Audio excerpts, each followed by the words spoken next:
Hello, good evening, नमस्कार। कैसे आप सभी? उम्मीद करते हैं हम मस्त होंगे, स्वस्थ होंगे। तो एक बार फिर से स्वागत है आपका अपने इस परिवार में जिसका नाम है GK GS by Amit Pandey. खासा आप भी जानते हैं कि आज के पर्याय में जैसे एक बिंदु के ऊपर हम चर्चा करने वाले हैं वो काफी महत्वपूर्ण है। और विषय संकल्पना की जब बात की जाए तो राज्य स्पेशल परीक्षाओं को आधारित करते हुए यह सेशन, ये श्रृंखला आपको दिख मिलती है, जहां पर एक एक बिंदुओं को आधारित करते हुए हम प्रश्नों की चर्चा करते हैं और समझते हैं उस विषय पर्याय को जो हमारी परीक्षा के लिए काफी महत्वपूर्ण है। और आज के संबंध की शुरुआत यहीं से करते हैं, इसी बिंदु के साथ करते हैं कि वाग्देवी की कृपा सदैव आपके ऊपर बरकरार रहे। सरस्वती महाभागे विद्या कमल लोचने विद्या रूपी विशालाक्षी विद्या देही नमोस्तुते। माँ वाग्देवी का सानिध्य इस तरीके से प्राप्त हो ताकि नित्य ऊंचाइयों को आप लोग अचीव करें, यही संकल्पना सदैव से हमारी आपके प्रति होती है। तो बिंदु की जब बात की जाए तो एक एक बिंदुओं के साथ आप लोग भी जुड़ चुके हैं। क्रम की शुरुआत हो चुकी है, जैसा कि हम देख पा रहे हैं। राधा कृष्णा, अविनाश, आशीष मिश्रा, अंकिता सिंह, रजनीश तिवारी, कई सारे लोग इस क्रम में जुड़ चुके हैं।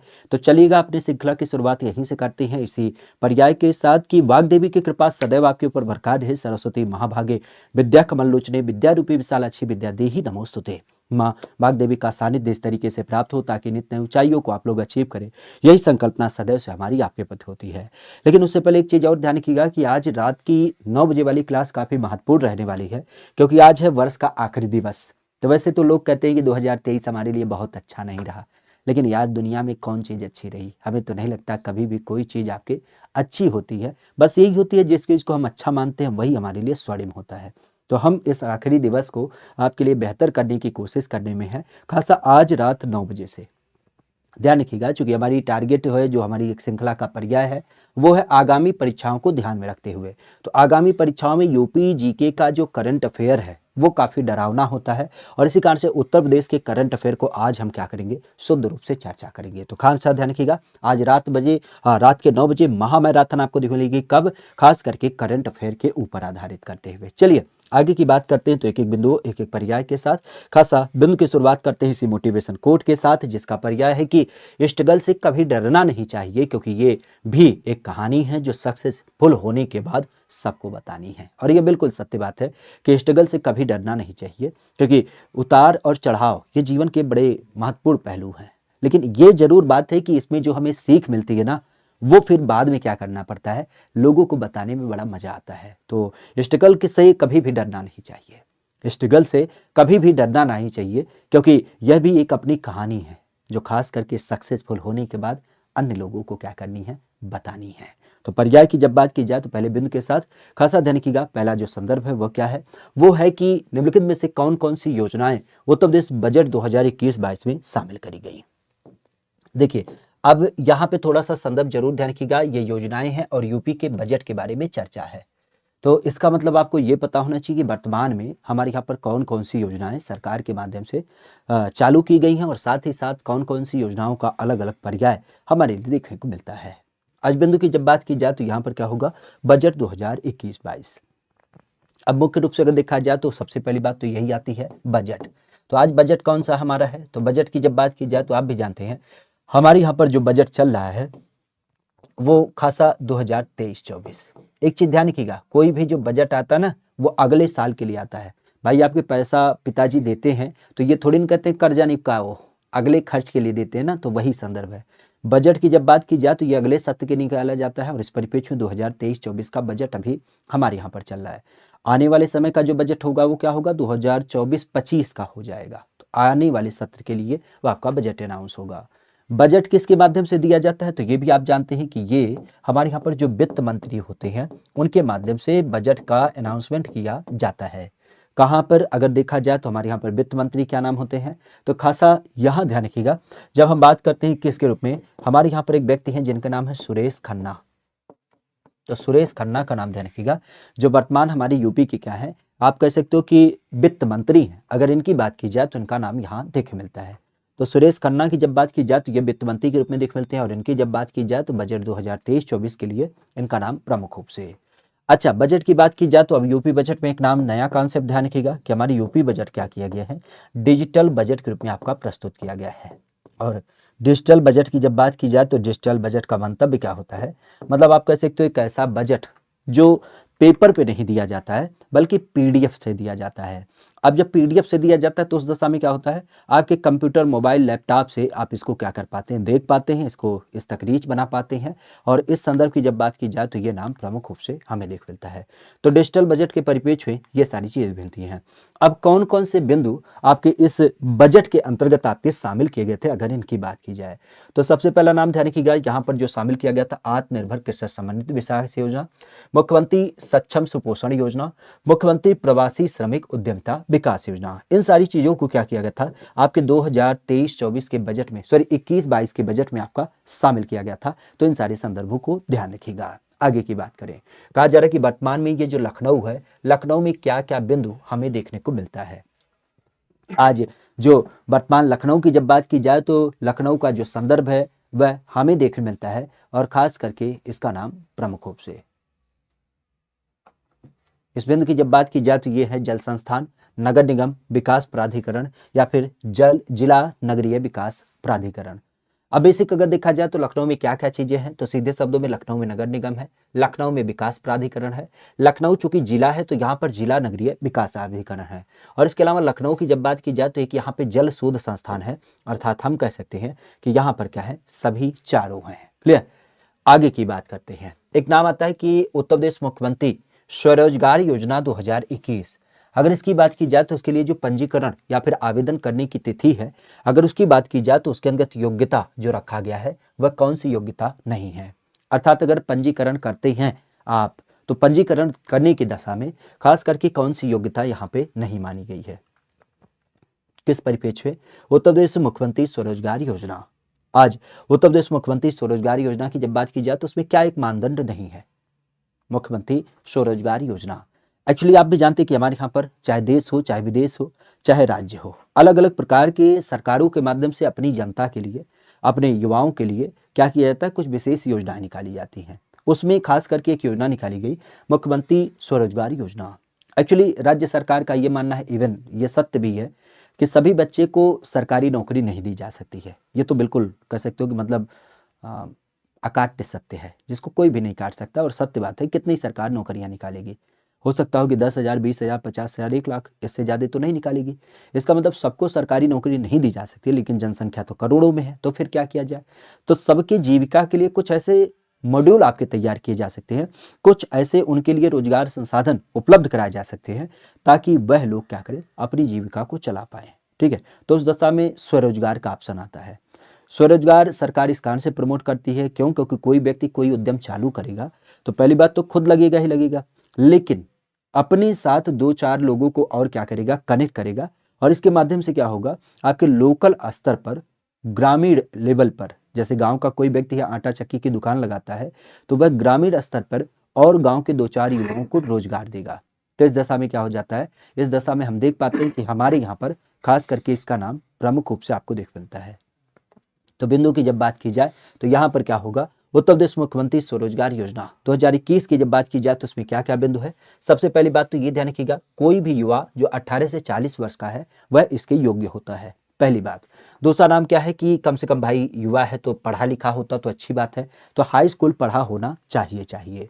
साथ ही साथ इसके पास क्या होना चाहिए, किसी केंद्र सरकार या फिर किसी राज्य सरकार के अंदर जो विभिन्न प्रकार की स्वरोजगार योजनाएं चलती हैं उनमें क्या होना चाहिए, पंजीकरण होना चाहिए। ऐसी कोई बात नहीं है यहाँ पर, अगर आपके पास कोई पंजीकरण नहीं है तब भी आप क्या कर सकते हैं, अपना काम चला सकते हैं। जैसे मान लेते हैं हमने कंप्यूटर दुकान खोलने की सोची, अब हमारे पास कंप्यूटर का डिप्लोमा नहीं है तो इसका मतलब क्या सरकार हमें नहीं चलाने देगी। अगर इस बिंदु की बात की जाए तो इस बिंदु को खासा ध्यान रखिएगा, केंद्र सरकार राज्य सरकार के द्वारा स्वरोजगार योजना के अंतर्गत पंजीकरण होना कोई अनिवार्य बात नहीं है। एक बात जरूर है कि यहाँ पर यह क्या होना चाहिए, भारत के किसी भी राज्य का नागरिक हो। तो एक चीज बताइए, अगर उत्तर प्रदेश सरकार देश के अलग अलग युवाओं की जिम्मेदारी ले लेगी तो अपने युवाओं के बारे में वो कुछ कर पाएगी, कभी नहीं कर पाएगी। तो इसी कारण से इसे भारत के किसी भी राज्य का नागरिक नहीं बल्कि यूपी का नागरिक होना चाहिए। तो इस चीज को ध्यान रखिएगा। स्वरोजगार योजना की जब बात की जाए तो उसके अंदर जो मानदंड नहीं है वो है कि भारत का किसी भी राज्य का नहीं हो। नहीं तो केरल का व्यक्ति आएगा कहेगा, ए योगी जावा यहाँ पे क्या करो, पैसा लाओ जल्दी से, हम जा रहे हैं कंप्यूटर दुकान खोलने, तो ऐसा होगा नहीं होगा ना। तो इस दशा में ये किससे संबंधित है, ये भारत के किसी राज्य नहीं बल्कि यूपी के ही लोग आपके इसके क्या होंगे, एलिजिबल होंगे। ठीक है, आगे की जब बात की जाए तो कहा जा रहा है निम्नलिखित किस शहरों में एक देश के अंतर्गत देश का पहला भारतीय कौशल संस्थान आपका स्थापित किया जा रहा है। भारतीय कौशल संस्थान की जब बात की जाए तो ये आपका स्थापित किया जा रहा है स्किल सेंटर, जिसे हम कह सकते हैं। स्किल सेंटर मतलब आप समझ सकते हो कि जहां पर क्या किया जाता है, लोगों के स्किल डेवलपमेंट की बात की जाती है।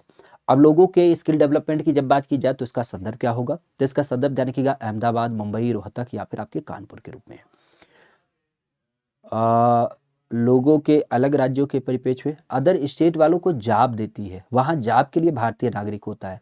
लेकिन जो कोई योजना निकाली जाती है ना, वो टारगेट करके केवल राज्य के लिए निकाली जाती है, वो एक अलग मसला है। ठीक है, यहाँ पर अगर देखा जाए तो देश के परिप्रेक्ष्य में देश का पहला भारतीय कौशल संस्थान कहाँ पे आपका स्थापित किया गया, अगर इसकी बात की जाए तो ये अहमदाबाद, मुंबई, रोहतक या फिर आपके कानपुर में। तो खासा अगर देखा जाए तो इस बिंदु को ध्यान रखिएगा, भारत में देश का पहला जो कौशल संस्थान स्थापित किया गया था वो आपके कानपुर में स्थापित किया गया था। इस कानपुर की धरती की जब बात की जाए तो यहाँ पर भारत देश का पहला भारतीय कौशल संस्थान आपका देख मिलता है। कौशल संस्थान मतलब स्किल सेंटर, जहाँ पे क्या किया जाएगा, युवाओं का स्किल किया जाएगा। मतलब आप कह सकते हो कि गांव का एक बेरोजगार युवा है जिसे कुछ नहीं आता है, तो अगर वह कहीं रोजगार के लिए जाता है तो उस दशा में क्या होगा, उसको लेबर क्लास में मजदूरी मिलेगी। लेकिन वही युवा जो है वो मोबाइल बनाना जानता है, वो कंप्यूटर चलाना जाता है, या फिर वो कह सकते हो डिजाइनिंग के संबंध में कुछ चीज़ें जानता है, तो उस दशा में क्या होता है, उसके रोजगार की जो विभिन्नताएं होती हैं वो और भी अच्छी हो जाती हैं। तो इस दशा में क्या होगा, युवाओं को स्किल देने के लिए यह सेंटर स्थापित किया गया। उत्तर प्रदेश के परिप्रेक्ष्य में पहली केबल कार सेवा आपके पूर्वी यूपी की कहाँ पे संचालित की गई। पूर्वी यूपी की पहली केबल कार सेवा की जब बात की जाए तो ये कहाँ पर देख मिलता है, ये इटावा में, महाराजगंज में, जौनपुर में या फिर आपके कहाँ से, मिर्जापुर में। खासा आज के बिंदु की जब बात की जाए तो इसका नाम प्रमुख रूप से देखने को मिल जाता है। बिंदु की जब बात की जाए तो पहली केबल कार सेवा, केबल कार के बारे में आपने सुना होगा, जिसको हम लोग क्या बोलते हैं, खास करके उड़न खटोला भी कहते हैं। उड़न खटोला आप लोग गए होंगे कहाँ पर, जब चंडी देवी या मनसा देवी, तो वहां पे आपने देखा होगा कि ये एक ऐसी संरचना है। अगर वैष्णो देवी गए होंगे तो उस दशा में भी आपने देखा होगा कि वैष्णो देवी से भैरवनाथ तक जाने के लिए ये आपकी उड़न खटोला देखे मिलती है, जो एक केबल के ऊपर आधारित करते हुए लिफ्ट टाइप की संरचना होती है। लोग उसमें क्या करते हैं, बैठ करके आपके दुर्गम क्षेत्रों में खास करके यात्रा करते हैं। तो हमारी यूपी की जब बात की जाए तो हमारी यूपी में कई सारे लोकेशन में स्थापित है, लेकिन जब हम पूर्वी यूपी की बात करें मुख्य रूप से, तो ये कहाँ पे समित है, तो ये आपके मिर्जापुर में पड़ता है। मिर्जापुर किससे समित है, तो मिर्जापुर आप भी जानते हैं, यहाँ पर खासा आपने नाम सुना होगा। जब हम बात करते हैं विंध्याचल देवी के बारे में, तो विंध्याचल देवी की जब बात की जाए तो विंध्याचल देवी का जो एक मंदिर है, इस मंदिर परिपेक्ष में क्या होता है, यहाँ पर खास करके क्या है, एक आपके पूर्वांचल की कार सेवा चालू की गई है। हालांकि अब चूंकि उड़न खटोला की बात चल रही है तो यहीं पर नाम ध्यान रखिएगा, अभी हमारी यूपी के अंदर एक नए प्रकार की संरचना को जन्म दिया गया है, और वो है शहरी क्षेत्र का रोपवे। शहरी क्षेत्र में रोपवे, अगर इसकी बात की जाए तो शहरी क्षेत्र में रोपवे कहाँ पे डेवलप किया गया है, तो यह आपके बनारस में डेवलप किया गया है। एक्चुअली आप भी जानते हैं, ये जो बनारस शहर है ये गलियों का शहर है, काफी ज्यादा यहाँ पर क्या होती है, भीड़ भाड़ होती है। तो इस दशा में सरकार ने क्या किया है, इस भीड़ भाड़ वाले लोकेशन में खास करके रोपवे को डेवलप किया है, आपके बाबा विश्वनाथ मंदिर से लेकर के आपके गोदौलिया घाट तक। तो बनारस में पहली बार यह स्थापित किया जा रहा है, और ये भी अपने आप में क्या है, देश का पहला है। सामान्यतः अभी हमने ये चर्चा किया कि हमारे यहाँ पर ये कहाँ पर डेवलप किए जाते हैं, तो ये अत्यधिक मात्रा में किसी दुर्गम क्षेत्रों में मिल जाते हैं, किसी दुर्गम क्षेत्रों में, या फिर आप कह सकते हो कि जो पहाड़ी लोकेशन होता है जहाँ पे सड़क वगैरह बनाना, मैदान को समतल करना काफी कठिन होता है, वहीं पर इसको स्थापित किया जाता है। लेकिन पहली बार हमारे बनारस में इसको स्थापित किया गया, क्योंकि बनारस में पुराने जो घर हैं उन्हें तोड़ा नहीं जा सकता, लेकिन ये जरूर किया जा सकता कि पिलर बना करके आपके रोपवे को चलाया जा सकता है। तो पहली बार शहरी क्षेत्र में आपके बनारस में चालू किया गया, पूर्वांचल में खास करके आपके कहां पर, आपके मिर्जापुर में चलाया गया। हालांकि सहारनपुर वगैरह में भी चलाए जाने की बात चल रही है, आगे देखते हैं कब इसका उद्घाटन हो जाएगा। ठीक है, आगे की जब बात की जाए तो नाम ध्यान रखिएगा ब्लैक पॉटरी। अगर इसकी बात की जाए तो ब्लैक पॉटरी के लिए हमारे यहाँ पर geographical identification tag Uttar Pradesh के परिप्रेक्ष्य में दिया गया, और इसकी जब बात की जाए तो यह हमारे किस एक स्थान से संबंधित है। आज जियोग्राफिकल आइडेंटिफिकेशन टैग की जब बात की जाए तो यह यूपी में आपको देखने मिलता है, खास करके नजीमाबाद, निजामाबाद, खुर्जा या फिर आपके कासगंज।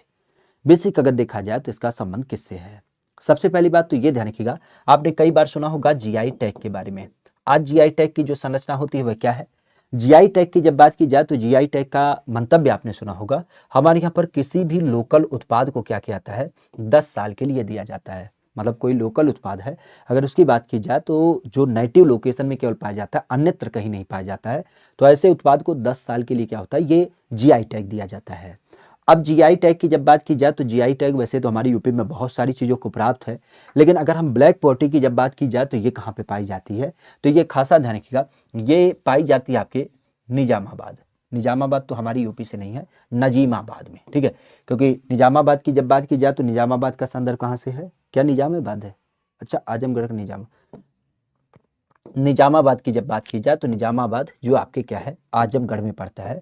तो आजमगढ़ के अंतर्गत अवस्थित है ये छोटा सा लोकेशन निजामाबाद। तो जहाँ पे क्या होता है, जहाँ पे ये काले मिट्टी के बर्तन वगैरह से समेत आपके संरचनाएं पाई जाती हैं। तो काली मिट्टी की जब बात की जाए तो काली मिट्टी के परिपेक्ष आजमगढ़ का नाम ध्यान रखिएगा, जहाँ पर निजामाबाद है। जबकि हमारे यहाँ पर नजीमाबाद किससे समित है, तो ये आपने बिजनौर का नाम सुना होगा। इस बिजनौर में क्या है, ये जो नजीमाबाद है, खासा ध्यान रखिएगा, यहाँ पे अभी वुड क्राफ्ट मतलब होता है लकड़ी, तो लकड़ी से समित जितने भी आपकी डिजाइनें होती ना, उसके लिए क्या किया गया, जीआई टैग दिया गया है। वैसे मिट्टी की बात चलेगी तो हमारे यहाँ पर मिट्टी 3 प्रकार की, ध्यान रखिएगा, 3 लोकेशन ऐसे हैं जहाँ पर मिट्टी की संरचनाएं बेसिक देख मिलती हैं। एक तो आपका निजामाबाद है, दूसरा कौन सा है, तो दूसरा है खुर्जा। खुर्जा की जब बात की जाए तो यहाँ पर चीनी मिट्टी से संबंधित क्या होते हैं, आपके विभिन्न प्रकार के उत्पाद बनाए जाते हैं।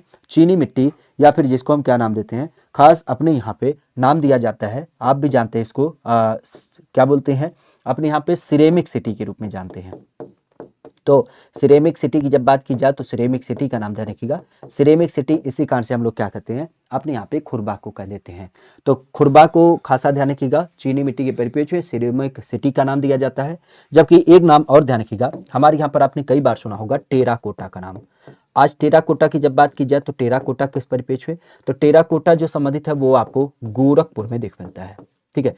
तो गोरखपुर की धरती की जब बात की जाए तो गोरखपुर की धरती ध्यान रखिएगा, जहाँ पे आपको टेराकोटा देख मिलता है। ये टेराकोटा क्या है, बेसिकली अगर देखा जाए तो हमारे यहाँ पर जो मिट्टी होती है, इस मिट्टी को क्या किया जाता है, आग में पका दिया जाता है। तो आग में पका करके क्या किया जाता है, इस मिट्टी को यहाँ पर डेवलप किया जाता है और इस परिपेक्ष में टेराकोटा का नाम ध्यान रखिएगा। तो 3 नाम हमारे यहाँ पर मिट्टी से समित होते हैं। टेराकोटा जो गोरखपुर से समित है, इसको भी जीआई टैग प्राप्त है। आजमगढ़ में काली मिट्टी का संबंध है, जिसको निजामाबाद में इसके रूप में देख पाते हैं। और चीनी मिट्टी की जब बात की जाए सिरेमिक सिटी के लिए खुर्जा, तो इसको भी आपका जीआई टैग प्राप्त है। तो ये 3 मिट्टी की अलग अलग क्या होती हैं, आपके बनावटें देखे मिलती हैं। क्लियर। आगे कहा जा रहा है कि निम्नलिखित में से कौन सा कथन आपका क्या है, सत्य है। कथनों की जब बात की जाए तो कौन सा कथन यहाँ पे आपका सत्य है। अगर इसकी बात की जाए तो ये भारत में गन्ने के उत्पादन में आज सबसे बड़ा हब आपको देख मिलता है। भारत का उच्चतम दूध उत्पादक प्रदेश आपका क्या है, उत्तर प्रदेश है। भारत में चावल का सबसे बड़ा उत्पादक ये आपका उत्तर प्रदेश है। तो अगर इसकी बात की जाए तो इसका संबंध क्या होगा। एक्चुअली कई बार आपसे उत्पादन से संबंधित क्या किए जाते हैं, आंकड़े पूछ लिए जाते हैं। आपके क्या हो जाते हैं, खास करके आंकड़े पूछे जाते हैं जब हम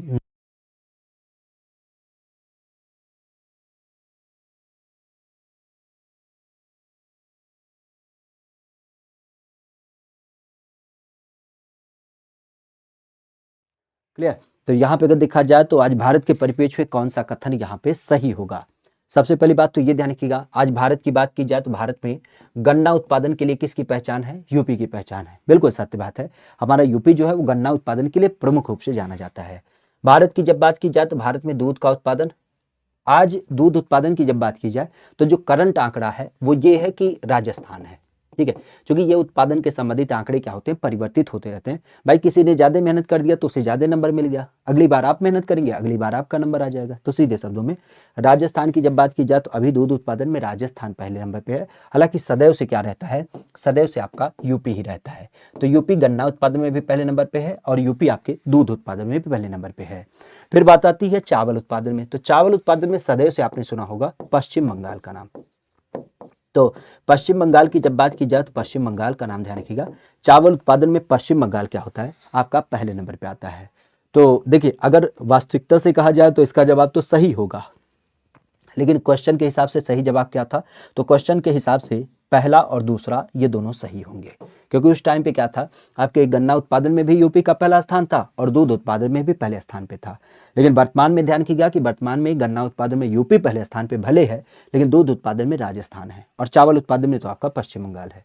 ठीक है। अच्छा, चावल के अलावा अगर देखा जाए तो पश्चिम बंगाल का एक नाम और ध्यान रखिएगा, खास करके अगर हम कुछ उत्पादों की बात करें तो एक नाम ध्यान रखिएगा, हमारे यहाँ पर चूंकि गन्ने के परिप्रेक्ष्य में आपने चीनी का नाम सुना होगा, तो चीनी के उत्पादन की जब बात की जाए तो चीनी उत्पादन में कौन पहले नंबर पे है, तो ये ध्यान रखिएगा, आज वर्तमान में यूपी जो है वह चीनी उत्पादन में पहले नंबर पे है। ठीक है।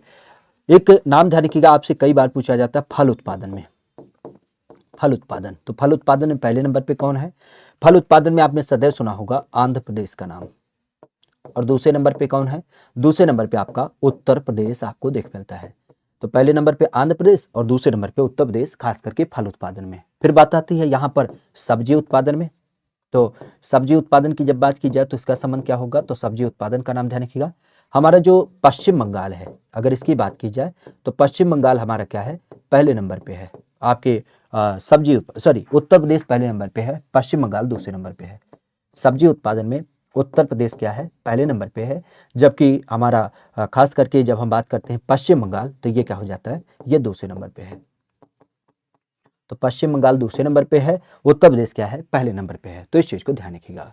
बाकी और चीज़ों की जब बात की जाए तो यूपी बहुत सारे मामले में पहले नंबर पे है, जैसे आप कह सकते हो कि हमारा हरा मटर उत्पादन में सब्जी क्या है, पहले नंबर पे है। आलू उत्पादन की जब बात की जाए तो उसमें पहले नंबर पे है।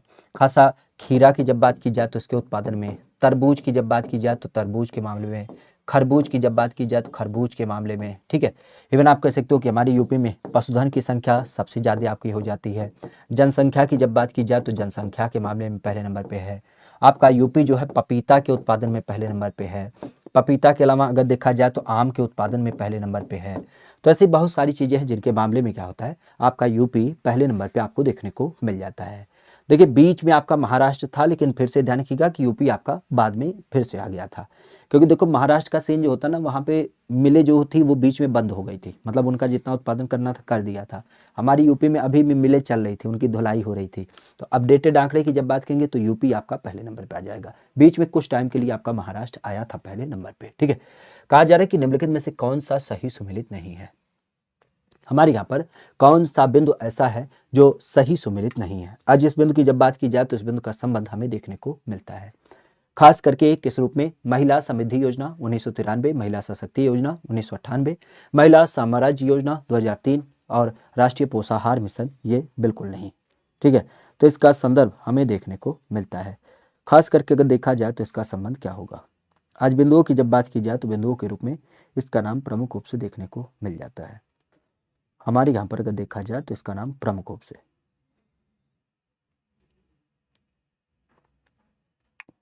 क्लियर, ये अगर संदर्भों की बात की जाए तो इसका संदर्भ क्या होगा, महिला समृद्धि योजना 1993, महिला स्वशक्ति योजना 1998, महिला साम्राज्य योजना 2003 या फिर राष्ट्रीय पोषाहार मिशन 2003।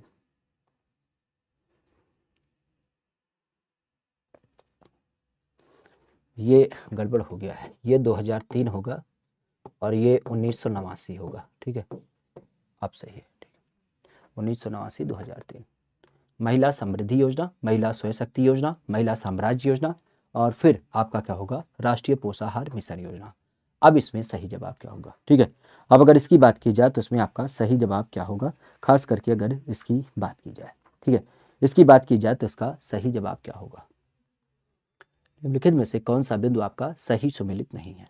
तो महिला समृद्धि योजना, महिलाओं की समृद्धि की, उनके आर्थिक वृद्धि की बात की गई, तो बिल्कुल सत्य बात है। महिला स्वशक्ति योजना 1998 में चालू हुआ, यह भी बिल्कुल सत्य बात है। महिलाओं के साम्राज्य योजना की बात की जाए, मतलब आप कह सकते हो उनके अपने खुद के विस्तार की बात की गई, तो ये भी अपने आप में देख मिलता है। राष्ट्रीय पोषाहार मिशन की जब बात की जाए तो 2003 में ना चालू होकर के, अगर इसकी बात की जाए तो आगे चलकर 2005 में चालू हुआ। वैसे यूपी की जब बात की जाए तो यूपी के परिप्रेक्ष्य में, इसी परिप्रेक्ष्य एक नाम आपने सुना होगा किसके रूप में, हमारे यहाँ पर मिड डे मील योजना। मिड डे मील योजना की जब बात की जाए तो इसका संदर्भ क्या है, यह 1995 में चालू किया गया और इसका संदर्भ क्या है, आज आप जानते भी हैं कि हमारे यहाँ पर जब बात करते हैं मिड डे मील योजना तो उसे हम क्या कहते हैं, पीएम पीएम के संदर्भ में आपने क्या नाम सुना होगा इसको, पीएम पोषण। तो पीएम पोषण अब इसको नाम दे दिया गया है।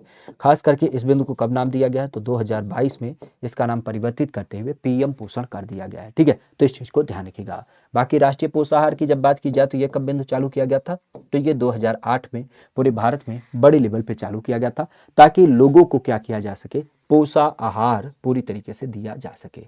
पोषाहार मतलब आप कह सकते हो पोषण की सुरक्षा को लेकर के सरकार क्या करती है, सदैव कुछ ना कुछ कार्य करती रहती है। और इसी परिप्रेक्ष्य में राष्ट्रीय पोषाहार मिशन का नाम ध्यान रखिएगा, 2003 में ना चल करके अगर इसकी बात की जाए तो 2008 में चला। ठीक है, बाकी आपके महिला साम्राज्य, महिला सशक्ति, महिला समृद्धि, इन सब की जब बात की जाए तो अपने आप में सही है।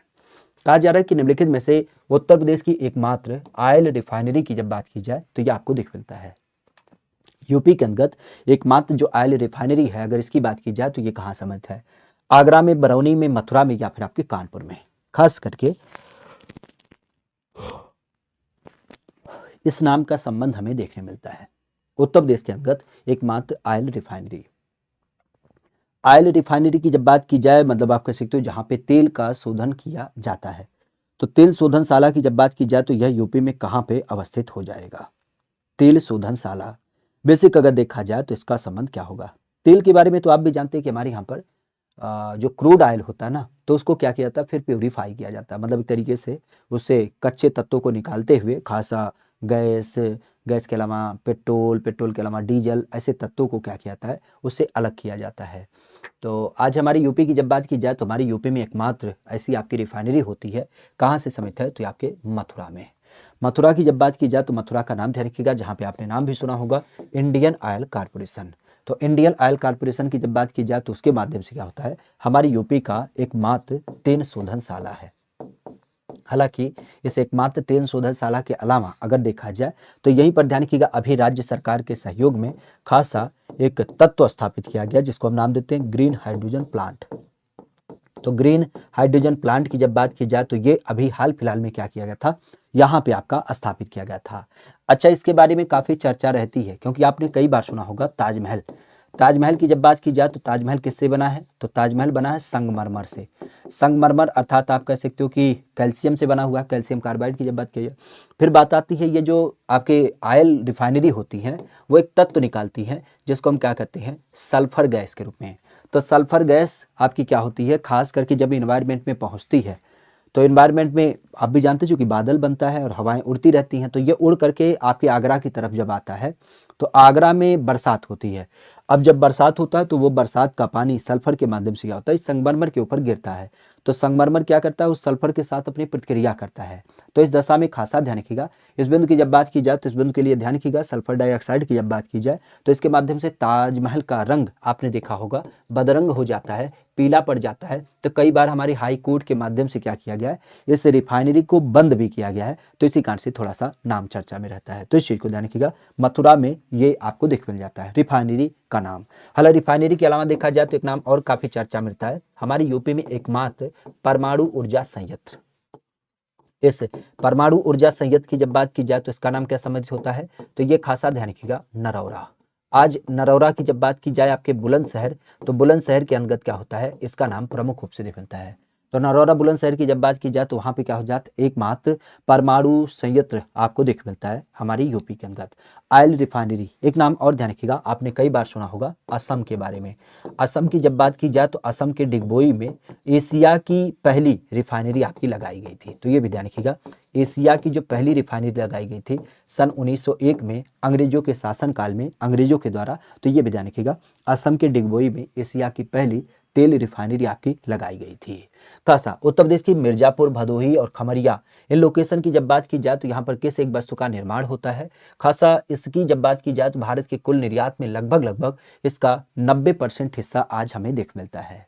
तो आज अगर देखा जाए तो हमारे मिर्जापुर, भदोही, खमरिया, इन सारे लोकेशन में क्या होता है, इस विशेष तत्व का निर्माण किया जाता है और इस निर्माण के उपरांत क्या किया जाता है, इसको अलग अलग देशों के लिए बेचा भी जाता है।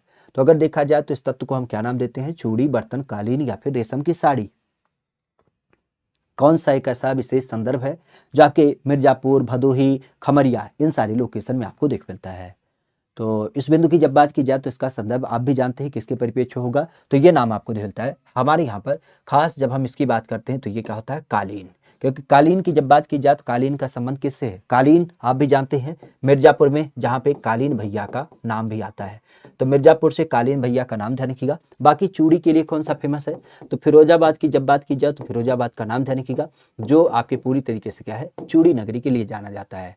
रेशम की साड़ी की जब बात की जाए तो रेशम की सिल्क साड़ी के लिए आपका क्या है, बनारस की जब बात की जाए तो बनारस का नाम, अर्थात वाराणसी की जब बात की जाए तो इसका नाम प्रमुख रूप से आपको देख मिल जाता है। ठीक है, तो बनारस रेशमी साड़ी के लिए फेमस है, जबकि अगर देखा जाए कालीन आपके मिर्जापुर से संबंधित है। ठीक है, तो इस चीज को ध्यान रखिएगा। आगे की जब बात की जाए तो कहा जा रहा है ये कथन दिए गए हैं और इन कथनों को क्या करिए, सही और गलत के आधार पर चुनिए। कहा जा रहा है कि उत्तर प्रदेश में गन्ना और चीनी उत्पादन खास करके महाराष्ट्र से अधिक है, परंतु उत्पादकता कम है। फिर यहीं पर अगर देखा जाए तो कहा जा रहा है कि महाराष्ट्र में अधिकांश चीनी मिलें जो है वो सरकारी क्षेत्र में स्थापित है। अगर इनमें बात की जाए तो इसका सही जवाब क्या होगा, ये कथन और कारण की जब बात की जाए तो दोनों सही हैं, कथन और कारण दोनों गलत हैं, या फिर क्या एक बिंदु होगा। खास अगर इसकी बात की जाए तो इसका संबंध हमें देखने को मिल जाता है। आज इस बिंदु की बात की जाए तो इस बिंदु का संबंध हमें बेसिकली देखने को मिलता है कि आज अगर हम महाराष्ट्र की बात करें और महाराष्ट्र में खास करके गन्ना चीनी उत्पादन की बात करें तो इस परिप्रेक्ष्य में क्या एक नाम हमें देखने को मिलता है, राष्ट्रीय पोषाहार मिशन योजना 2018 में लागू हुआ। अच्छा चलो कोई दिक्कत ना है, यहाँ पे बताइए, यहाँ पर इसका जवाब क्या होगा कि निम्नलिखित कथनों में कौन सा एक तत्व आपका सही होगा अगर इसकी बात की जाए। तो एक चीज बिल्कुल क्लियर है कि अगर हम अपने महाराष्ट्र की बात करें और उत्तर प्रदेश की तुलनात्मक बात करें तो उत्तर प्रदेश में गन्ना उत्पादित होता है, बिल्कुल सत्य बात है। उत्तर प्रदेश में चीनी भी सबसे ज्यादा उत्पादित होता है, ये भी सत्य बात है। और किससे अधिक होता है, तो महाराष्ट्र से अधिक होता है। क्या होता है, उत्तर प्रदेश की जब बात की जाए तो उत्तर प्रदेश में गन्ना और चीनी दोनों अधिक मात्रा में उगाया जाता है, महाराष्ट्र से अधिक। लेकिन एक बात यहां पे कहा जा रहा है कि यहां पर उत्पादकता कम है। नहीं भाई, ऐसा कोई तर्क नहीं है। हमारी यूपी का क्षेत्रफल ज्यादा है और इसी कारण से हम यूपी में क्या करते हैं, क्षेत्रफल ज्यादा होने की वजह से हम लोग अच्छा खासा गन्ना उगाते हैं। और ऐसा नहीं है कि हमारे यहाँ के गन्ने में जूस पाया जाता है, वहाँ के गन्ने में जूस ही नहीं मिलता है, बिल्कुल गलत बात है। तो हमारे यहाँ पर उत्पादकता पे इसका कोई असर नहीं है। हाँ, हमारे यहाँ पर क्षेत्रफल ज्यादा है तो इसका मतलब हम यूपी में गन्ना और चीनी इसी कारण से अच्छा खासा उगा पाते हैं। दूसरा बिंदु आ रहा है कि महाराष्ट्र में अधिकांश जो चीनी मिले हैं वो सहकारी क्षेत्र में है, गलत बात है, ऐसा कोई तर्क नहीं है। हमारी यूपी में ज्यादातर मात्रा में जो मिले हैं वो सहकारी क्षेत्र में है, इवन कुछ निजी मिले भी हैं, कुछ आपके सरकारी मिले भी हैं, तो इन चीज का नाम ध्यान रखिएगा। बाकी अगर देखा जाए तो महाराष्ट्र के अंदर चीनी मिले हैं, कौन से प्रकार की, सबसे ज्यादा। अगर हम मिलों की संख्या की बात करेंगे तो मिल की संख्या के आधार पे क्या है, मिल की संख्या के आधार पे महाराष्ट्र पहले नंबर पे आएगा, जबकि यूपी क्या होगा, दूसरे नंबर पे आएगा। तो महाराष्ट्र में सबसे ज्यादा मिले हैं। और हमारी यूपी की जब बात की जाए तो हमारी यूपी में क्या होगा, खास करके आप कह सकते हो कि दूसरे नंबर पे आ जाएगा। तो इस परिपेक्ष को ध्यान रखिएगा। यहाँ पे क्या होगा, महाराष्ट्र की जब बात की जाए तो महाराष्ट्र में सरकारी क्षेत्र में स्थापित मिलों की संख्या ज्यादा है, बिल्कुल गलत बात है। तो यहाँ पर आप कह सकते हो कि यहाँ पर क्या होगा, यहाँ पर अगर देखा जाए तो यहाँ पर महाराष्ट्र में मिलों की संख्या अधिक है, ये बात भी सत्य है। और साथ ही साथ अगर देखा जाए तो महाराष्ट्र के परिप्रेक्ष्य यूपी की जो संकल्पना है वो क्या हो जाती है, गन्ना और चीनी उत्पादन में प्रमुख रूप से दिखती है। तो महाराष्ट्र में मिलों की संख्या सबसे ज्यादा है, बिल्कुल सत्य बात है। और महाराष्ट्र के अंदर गन्ना और चीनी मिलों की जो एक उपलब्धता है वो यूपी से कम है। तो इसी कारण से हम कह सकते हैं कथन जो है वो बिल्कुल सत्य है।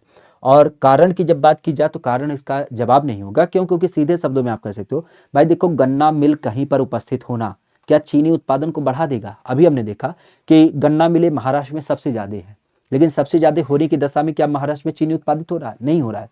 भाई मिल से चीनी के मतलब ना होता है, गन्ना जो उसका रॉ मटेरियल है वह उपलब्ध होना चाहिए, तब उस दशा में क्या होगा, उस दशा में आप कह सकते हो हम चीनी का उत्पादन कर पाएंगे। तो यहाँ ध्यान रखिएगा कि मिले भले आपके महाराष्ट्र में ज्यादा हैं, लेकिन उत्पादन के मामले में हमारा यूपी क्या होता है, पहले नंबर पे आता है। ठीक है, आगे की जब बात की जाए तो कहा जा रहा है कि निम्नलिखित में से कौन सा एक ऐसा शहर है जो शहर निर्यात और विकास केंद्र के रूप में नहीं जाना जाता है। नाम की जब बात की जाए तो इसका नाम प्रमुख रूप से दिखता है और ये नाम संबंधित होता है आगरा, खुर्जा, इलाहाबाद या फिर आपके मेरठ में। बिंदु की जब बात की जाए तो इस बिंदु को हम किस परिप्रेक्ष्य देख पाते हैं कि निम्नलिखित में से कौन सा शहर ऐसा है जो निर्यात विकास केंद्र के रूप में नहीं जाना जाता है। हमारी यूपी में एक्चुअली कई सारे लोकेशन है और लोकेशन के आधार पर अगर देखा जाए तो वहाँ से क्या होता है, विभिन्न प्रकार की चीज़ों का अलग अलग बिंदु में क्या किया जाता है, निर्यात वगैरह किया जाता है।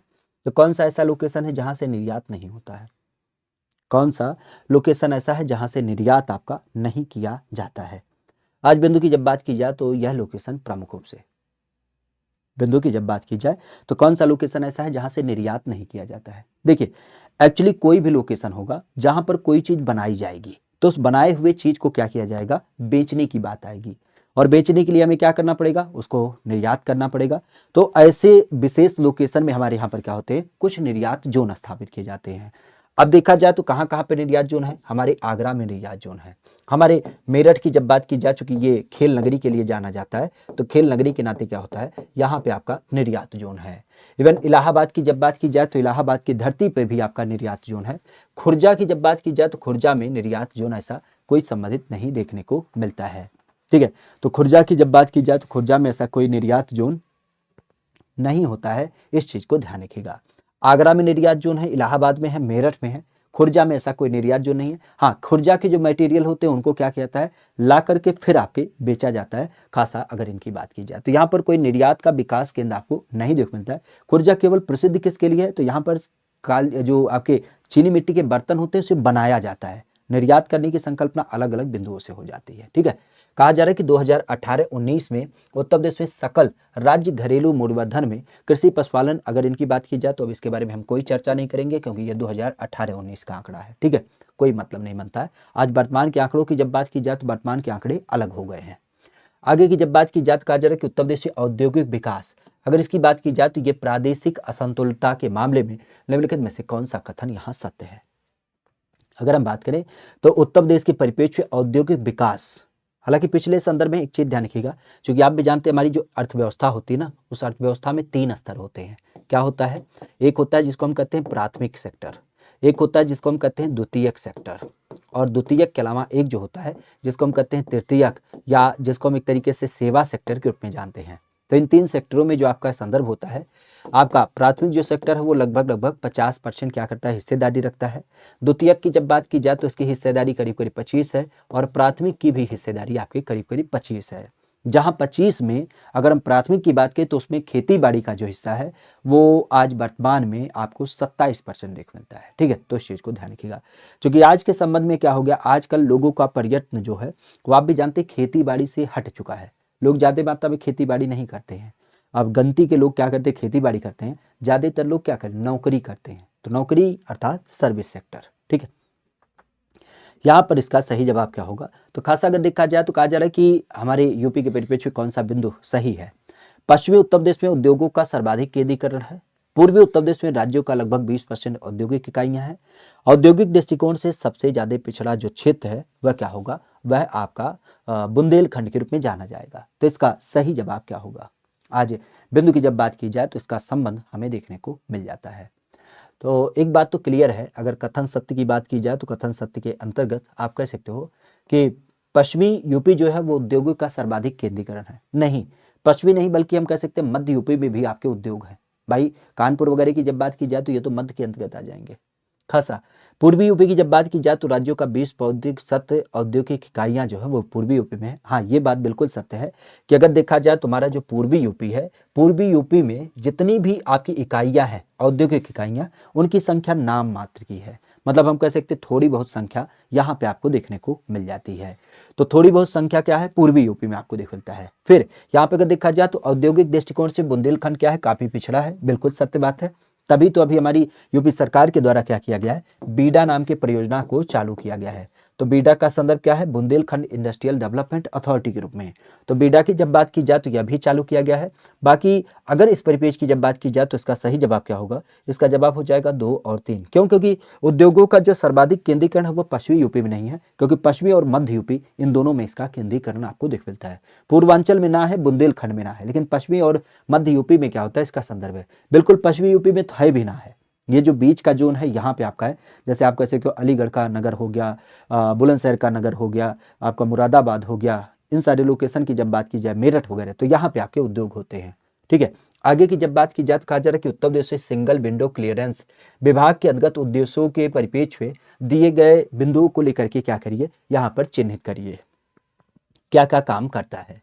औद्योगिक अपशिष्ट प्रबंधन का कार्य करता है या फिर औद्योगिक अनुमोदन का कार्य करता है? तो इसमें केवल एक सही होगा, केवल दो सही होगा, केवल एक और दो सही होंगे, या फिर ना तो एक ना तो दो सही होगा।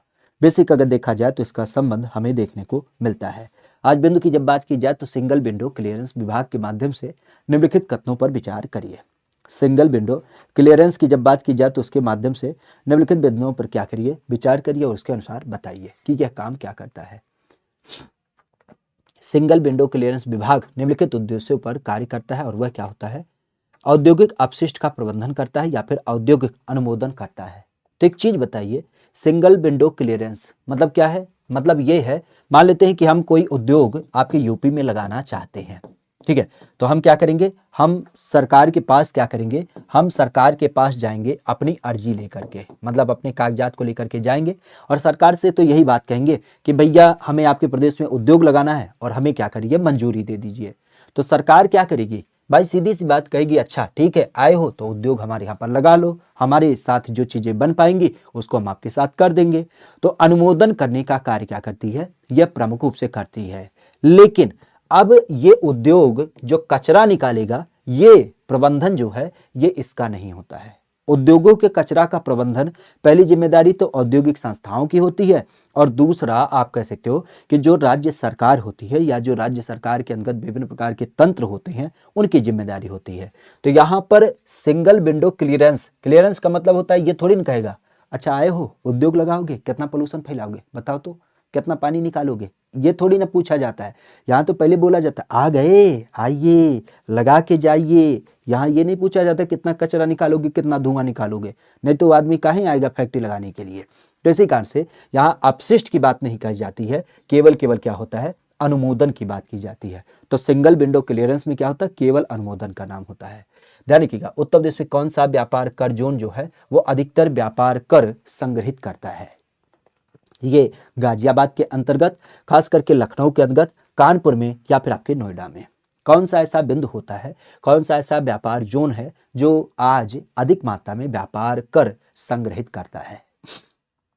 गाजियाबाद, लखनऊ, कानपुर या फिर आपका नोएडा।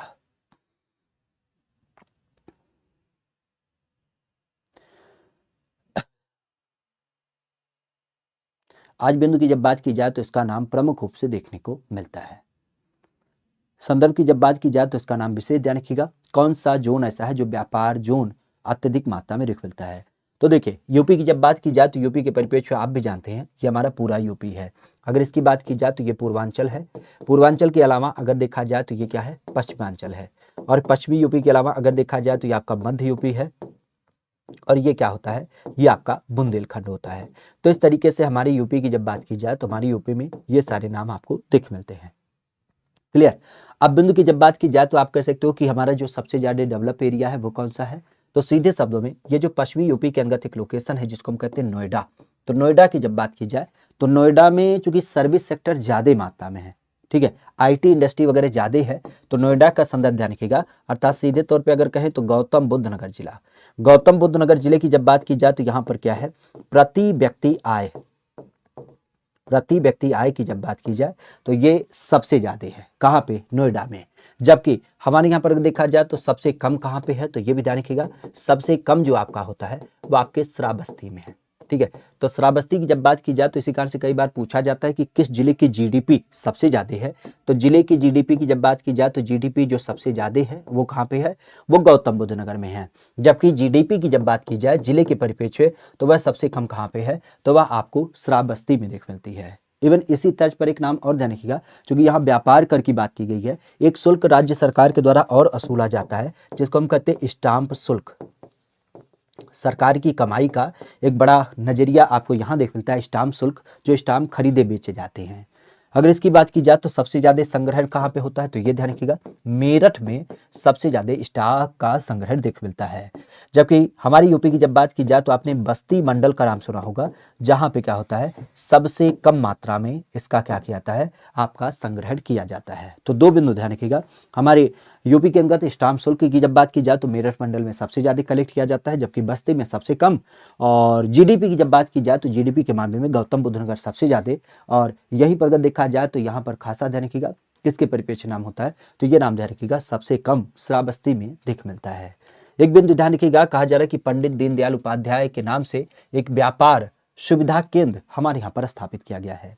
ये नाम है आगरा में, बनारस में, कानपुर में या फिर आपके गोरखपुर में।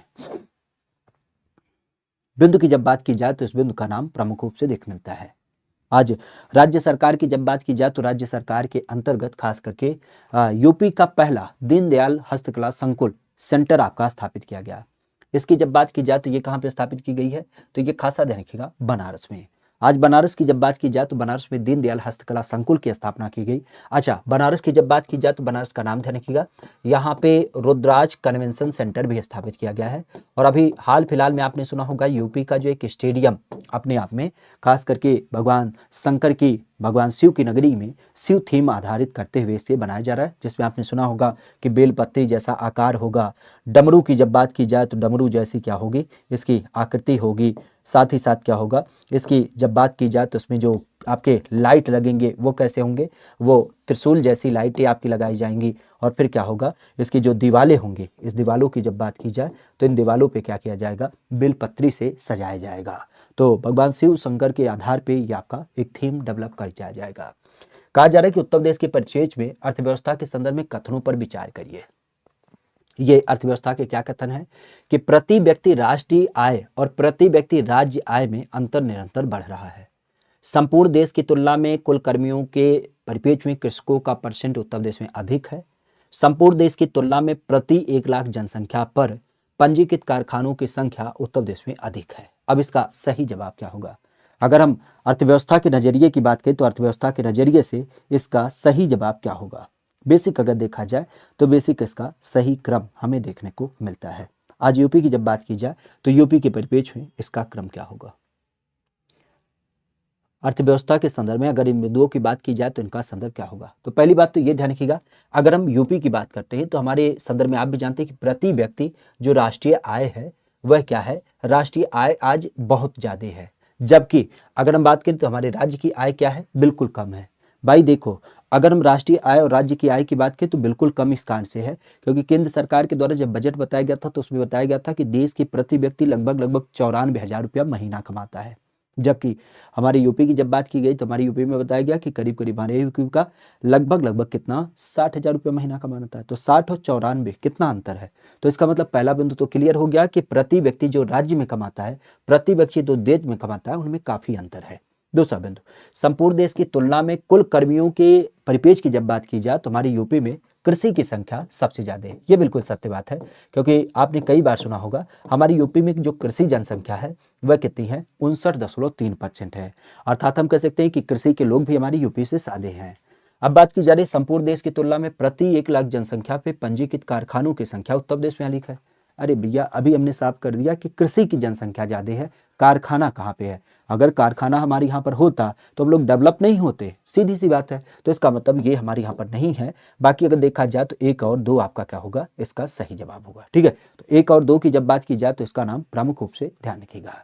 बेसिक अगर देखा जाए तो एक नाम है कि उत्तर प्रदेश में विशिष्ट आर्थिक जोन आपके स्थापित किए गए हैं। विशिष्ट आर्थिक जोन की जब बात की जाए तो ये आपके स्थापित किए गए हैं। आगरा कानपुर नोएडा, आगरा कानपुर ग्रेटर नोएडा, मेरठ मुरादा कानपुर नोएडा, मुरादाबाद कानपुर नोएडा या फिर आपके ग्रेटर नोएडा में। अगर इसकी बात की जाए तो इसका संदर्भ क्या होगा? आज हमारी यूपी की जब बात की जाए तो हमारी यूपी में यह संदर्भ आपको देख मिलता है, विशिष्ट आर्थिक जोन।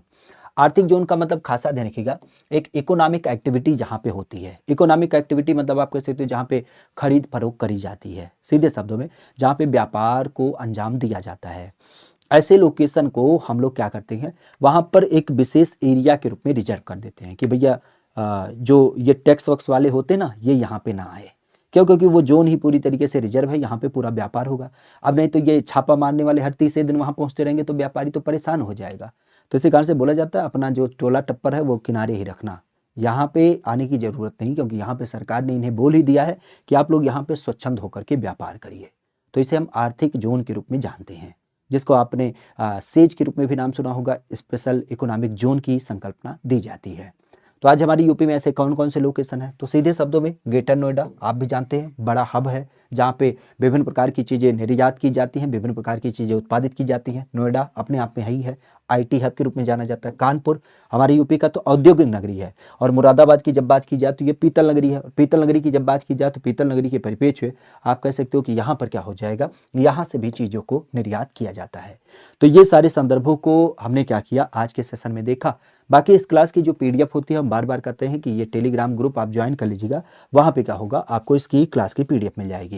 और हम बार बार करें कि अगर आप यूट्यूब पे नए हैं तो सर्च क्या करेंगे, @GK बाई अमित पांडे।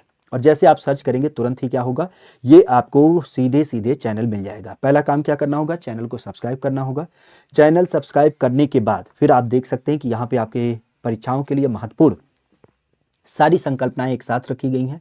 जैसे आप देख सकते हैं अब हमने थ्योरी वाला सेशन भी आपके साथ साझा कर दिया है। तो जैसे यूपी में प्रमुख नियुक्तियां, यूपी के प्रमुख उत्सव महोत्सव, फिर आप कह सकते हो कि यहीं पर ही आपको छोटी छोटी जानकारियां भी हम देते रहते हैं। जैसे कल ही लेखपाल का रिजल्ट आया, अयोध्या रेलवे स्टेशन का नाम बदला गया, व्यास सम्मान किसे मिला, ऐसी छोटी जानकारियां आपके साथ साझा करते रहते हैं। फिर यहीं पर ध्यान रखिएगा, आज रात 9 बजे खासा आप सबने कहा था, तो इसी कारण से आज हम उत्तर प्रदेश का करंट अफेयर आप सबके साथ क्या करेंगे, यहाँ पर साझा करेंगे। तो रात के 9 बजे का सेशन ध्यान रखिएगा।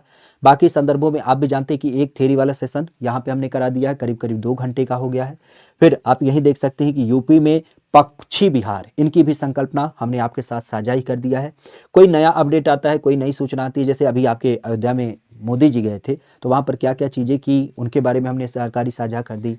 इवन आप कह सकते हो कि यूपी के ही परिप्रेक्ष्य में कोई और सूचना होती है तो उसको भी हम यहाँ पे आपके साथ साझा करते हैं। जैसे अभी पीसीएस के बारे में कुछ नाम चर्चा चल रही थी तो उसके बारे में हमने चर्चा किया।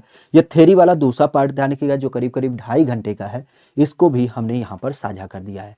तो हम बार बार कहते हैं कि इस चैनल को जरूर सब्सक्राइब कर लीजिएगा, क्योंकि आपके आने वाले समय में जितने भी अपडेट होते हैं उनको हम यहाँ पे देते रहते हैं। लगभग सबकी आपके क्या की है, हमने प्ले लिस्ट भी आपकी अपलोड कर दी है कि अगर आप यूपी जीके का थ्योरी वाला सेशन देखते हैं तो 6 वीडियो पढ़ चुकी हैं। यूपी पुलिस के प्रीवियस पेपर देखते हैं तो उसके 5 वीडियो पढ़ चुकी हैं। यूपी के परिप्रेक्ष्य अगर आप करंट अफेयर की बात करते हैं तो उसके संदर्भ हैं। इवन आप कह सकते हो यूपी जीके का जो 9 बजे वाला सेशन होता है उसमें भी आपकी कई सारी वीडियो का प्ले लिस्ट अपडेट है। और फिर आपके ये यूपी जीके का जो आरओ का सेशन है उसको भी हमने पूरी तरीके से अपडेट कर रखा है। कम्युनिटी भी विशेष ध्यान रखिएगा, ये भी आपके लिए काफी महत्वपूर्ण होती है, क्योंकि यूपी के संबंध में विभिन्न प्रकार के प्रश्न यहाँ पे आप सबको देखने को मिलते हैं। ठीक है, तो इस चीज को भी ध्यान रखिएगा। बाकी संदर्भों की जब बात की जाए, बाकी संदर्भों को लेकर के कोई संकल्पना, जैसे कल यूपी में आपके लेखपाल का रिजल्ट आया था, तो ऐसी सूचनाएं आपको क्या करते हैं, इसके माध्यम से हमारी पूरी कोशिश होती है कि आपको दे दिया जाए। ठीक है, तो बार बार आपसे कहना होता है कि इस चैनल पे अगर नए जुड़े हैं तो इस चैनल को जरूर सब्सक्राइब कर लीजिएगा। रात के 9 बजे आप सबका पुनः एक बार हम इंतजार करेंगे, क्यों, क्योंकि आज हम करंट अफेयर विधा के ऊपर आधारित करते हुए अलग अलग प्रश्नों की एक विशेष श्रृंखला आपके साथ साझा करने वाले हैं। ठीक है, तो चलिए आज के संदर्भ को यहीं समाप्त करते हैं, आज की क्लास को यहीं विराम देते हैं। मिलते हैं फिर रात की 9 बजे वाली क्लास में। तब तक के लिए आप सबका बहुत बहुत धन्यवाद, आभार। चैनल पे नए हैं तो इसे जरूर सब्सक्राइब कर लीजिएगा और अपने दोस्तों मित्रों के पास भी इसे साझा कर दीजिएगा। ठीक है, आज के लिए इतना ही। Thank you.